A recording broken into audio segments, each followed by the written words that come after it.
Hello and welcome back again to my YouTube channel, The Mommy Jaja Vlogs. For today's video, magbabahagi ako ng pampaswerte sa pera. Kaya kung kayo ay mahilig at panatiko sa mga ganitong usapin, panoorin, subukan, gawin ang pamamaraan ng paggawa ng pampaswerteng ito.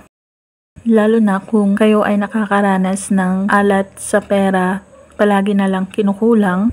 Marahil ay kailangan nyo ng mga pampaswerte para makaakit kayo ng pera, makaakit kayo ng mga blessings at mga opportunities para magkaroon kayo ng pera. Dahil wala namang masama kung ito'y susubukan.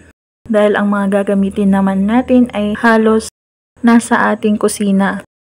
Ang paggawa ng pampaswerteng ito ay kahit na anong araw, gawin ito sa umaga. Mangangailangan lamang tayo dito ng 7 butil ng bigas. Alam naman natin na ang bigas ay napakaswerte nito.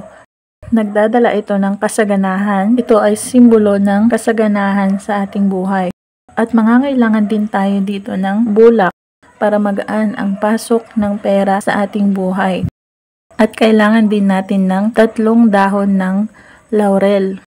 Ang dahon ng laurel ay napakasikat na ito na pampaswerte sa pera at talagang hindi ka mauubusan ng pera kapag may pampaswerte ka na dahon ng laurel sa iyong wallet.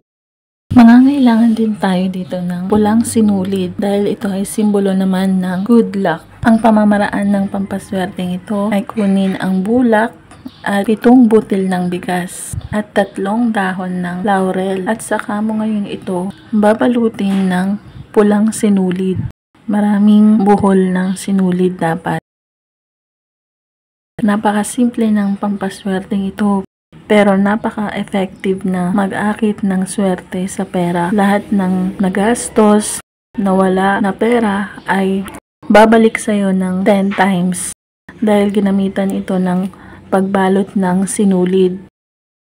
Kaya kung hindi mo pa ito nasusubukan, ay huwag ka nang magpatumpik-tumpik pa na sumubok ng mga ganitong pamamaraan ng pampaswerte. Ilalagay lamang ito sa iyong wallet. Hahayaan mo lamang siya doon. Tandaan na ang mga ganitong pamamaraan ng pampaswerte ay magsisilbing gabay at pampaswerte lamang. Tanging ang ating pagkilos, pagsisipag, pagtsatsaga, pagdiskarte, pagtatrabaho at lalong-lalo na ang manalangin ng taimtim sa Poong May Kapal ang siyang makakatulong sa atin para tayo ay umunlad, umasenso, magtagumpay at yumaman sa ating buhay. At kung nagustuhan ang video ito, mag-like at mag-subscribe na para maging updated sa mga next video na i-upload tungkol sa mga pampaswerteng bagay-bagay.